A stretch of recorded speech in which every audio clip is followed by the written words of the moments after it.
मित्रांनो, कल्पना करा रात्रीचा गडद अंधार, दिल्लीसारखी 2 कोटी लोकांची राजधानी गाढ झोपेत आहे आणि त्या शांततेत अचानक एक मिसाईल आकाशातून भयानक वेगाने खाली येत आहे. एक अशी मिसाईल जी काही सेकंदात हजारो जीवांचा अंत करू शकते.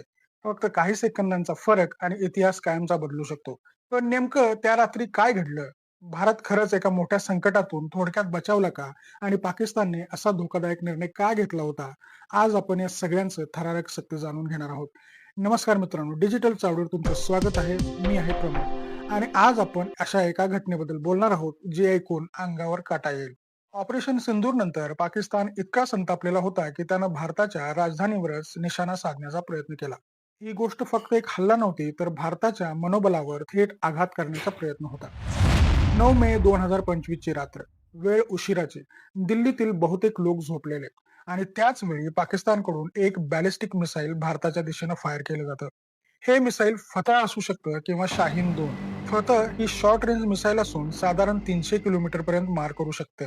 तर शाहीन 2 ही मीडियम रेंज मिसाईल असून तब्बल 2000 किलोमीटर पर्यंत लक्ष्य गाठू शकते. म्हणजेच दिल्लीसारख्या शहरावर हल्ला करणं पाकिस्तानसाठी तांत्रिकदृष्ट्या शक्य होतं. पण इथे प्रश्न फक्त मिसाईलचा नव्हता, तर त्यामागच्या हेतूचा होता. पाकिस्तानचा उद्देश स्पष्ट होता. पहिला, भारतात भीती निर्माण करणे. जर राजधानीवर मिसाईल हल्ला झाला असता, तर तो देशासाठी मोठा मानसिक धक्का ठरला असता.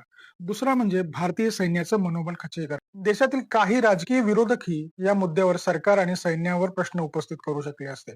आणि तिसरा म्हणजे जास्तीत जास्त जीवितहानी करून भारताला मोठं नुकसान पोहोचवणं. पण पाकिस्तानचा हा प्लॅन पूर्ण होण्याआधीच भारत सज्ज होता. भारतीय वायुसेनेच्या अत्याधुनिक एअर डिफेन्स सिस्टमने ही मिसाईल दिल्लीपर्यंत पोहोचण्याआधीच हवेतच नष्ट केली. हरियाणातील सिरसाजवळ दिल्लीपासून सुमारे 280 किलोमीटरवर ही इंटरसेप्शन झाले.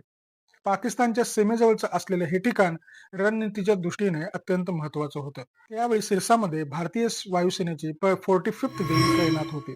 या युनिटचं नेतृत्व एअर कमोडोर रोहित कपिल करत होते.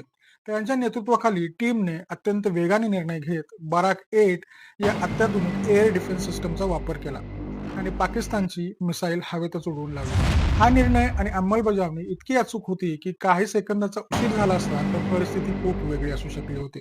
दुसऱ्या दिवशी सकाळी सिरसाच्या परिसरात या मिसाईलचे तुकडे आढळले. हे तुकडे म्हणजे भारताच्या सजगतेचा आणि सामर्थ्याचा पुरावा होते. हे केवळ एक इंटरसेप्शनच नव्हतं, तर एक मोठं संकट टाळण्याची कामगिरी होती. मित्रांनो, बराक 8 सिस्टम बद्दल बोलायचं झालं तर ही भारत आणि इस्रायलने संयुक्तपणे विकसित केलेली अत्याधुनिक प्रणाली आहे. सुमारे 100 किलोमीटरच्या अंतरापर्यंत ती कोणतीही मिसाईल, ड्रोन, फायटर जेट आणि हेलिकॉप्टर नष्ट करू शकते. तिची अचूकता आणि वेग हेच तिचं सर्वात मोठं सामर्थ्य आहे. आता एका क्षणासाठी विचार करा, जर ही मिसाईल दिल्लीपर्यंत पोहोचली असती तर जीवित हानीच नाही, तर देशाच्या आत्मविश्वासावरही मोठा परिणाम झाला असता. राजधानीवर हल्ला म्हणजे देशाच्या हृदयावर प्रहार आणि त्याचे परिणाम आंतरराष्ट्रीय स्तरावरही मोठे झाले असते. पाकिस्तानने असा निर्णय का घेतला असेल बरे? याचं उत्तर ऑपरेशन सिंदूरमध्ये दडलेलं आहे. या ऑपरेशनमध्ये पाकिस्तानला मोठं नुकसान सहन करावं लागलं होतं. त्यामुळे संताप, निराशा आणि दबाव या सगळ्यांच्या मिश्रणातून त्यांनी हा धोकादायक निर्णय घेतला असावा. पण यातून त्यांची मानसिकता स्पष्ट होती. भारतानं मात्र नेहमीच जबाबदारीने वागण्याचा प्रयत्न केला आहे.